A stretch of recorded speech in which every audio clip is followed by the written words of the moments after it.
Hello everyone, আসসালামু আলাইকুম। আজ আমি আপনাদের তৈরি করে দেখাবো চকলেট পাউন্ড কেক।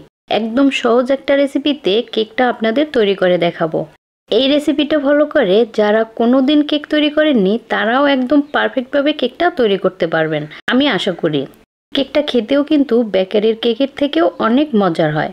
তো আপনারা অবশ্যই ট্রাই করবেন, আশা করি ভালো লাগবে। কেক তৈরি করার জন্য প্রথমে শুকনো উপকরণগুলো রেডি করব। তার জন্য প্রথমে নিলাম হাফ কাপ ময়দা, তারপরে নিলাম 1/4 কাপ চালের গুঁড়া, মানে 1 কাপের 4 ভাগের 1 ভাগ চালের গুঁড়া, আর নিলাম 1/4 কাপ কোকো পাউডার।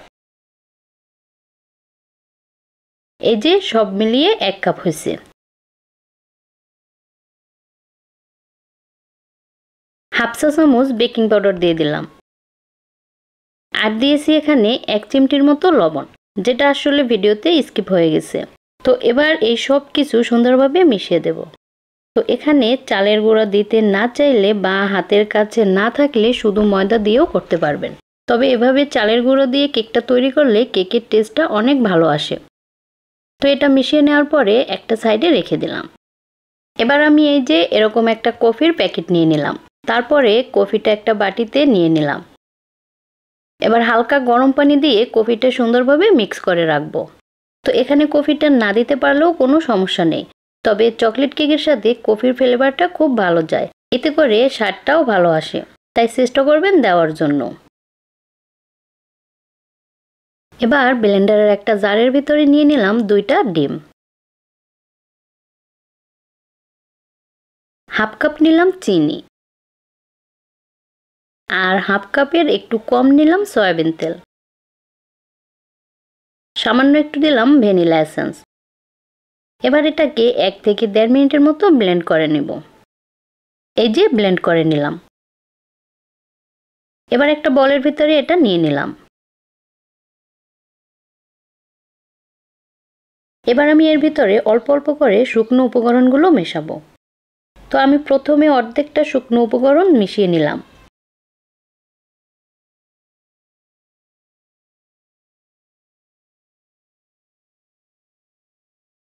এবার বাকি শুকনো উপকরণগুলোও আমি নিয়ে নিলাম।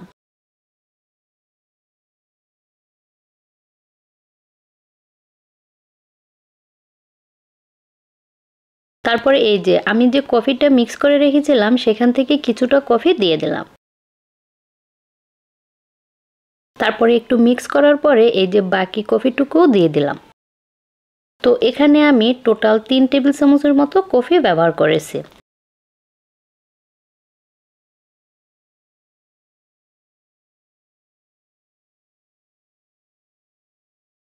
তো এই যে সুন্দরভাবে মিশিয়ে নিলাম। তো মিশিয়ে নেওয়ার পরে এই যে এখানে আমি কিছুটা ডেইরি মিল্ক চকলেট এরকম কুচি করে ভিতরে দিয়ে দিলাম। এটা একদমই অপশনাল, দিলে কেকের ভিতরে চকলেটি ভাবটা একটু বেশি হবে। তো এবার আবারও মিশিয়ে দিলাম।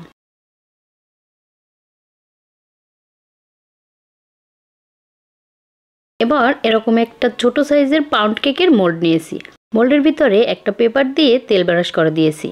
এবার কেকের ব্যাটারটা মোল্ডের ভিতরে দিয়ে দিলাম।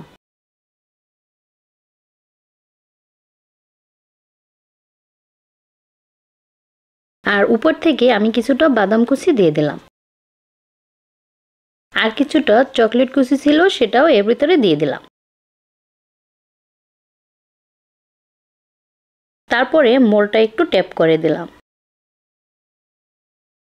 এবার কেকটা বেক করার জন্য এরকম একটা সিলভারের হাঁড়ি নিয়ে নিলাম। হাঁড়ির ভিতরে একটা স্ট্যান্ড দিয়ে তার উপরে কেকের মোল্ডটা বসিয়ে দিলাম। এবার একটা সিলভারের ঢাকনা দিয়ে হাঁড়িটা ঢেকে দিলাম।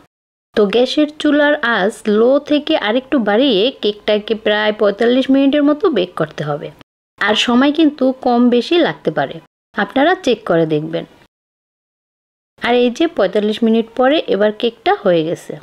আর কেকটা একটু দেখুন কতটা সুন্দর হয়েছে, দেখেই কিন্তু শান্তি। এবার কেকটা চুলা থেকে নামিয়ে নিলাম। এবার একটা কাপড় দিয়ে মুড়িয়ে কেকটাকে এভাবে রেখে দেব যতক্ষণ পর্যন্ত কেকটা পুরোপুরি ঠান্ডা না হয়। আর এই যে দেখুন কেকটা এখন পুরোপুরি ঠান্ডা হয়ে গেছে। এবার কেকটাকে আমি মোল্ড আউট করে নেব।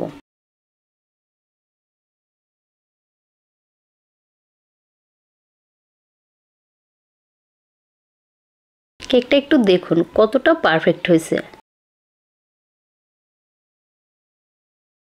তো কেকটাকে আমি কেটে নিলাম। আর আমি দুঃখিত যে কেকটা কাটার ফুটেজটা স্কিপ হয়ে গেছে। তো কেকের ভিতরটা একটু দেখুন কতটা লোভনীয় লাগতেছে। আশা করি ভিডিওটি আপনাদের ভালো লেগেছে। ভালো লাগলে অবশ্যই আমার চ্যানেলটি সাবস্ক্রাইব করে দিবেন। আর ভালো থাকবেন সবাই। আল্লাহ হাফেজ।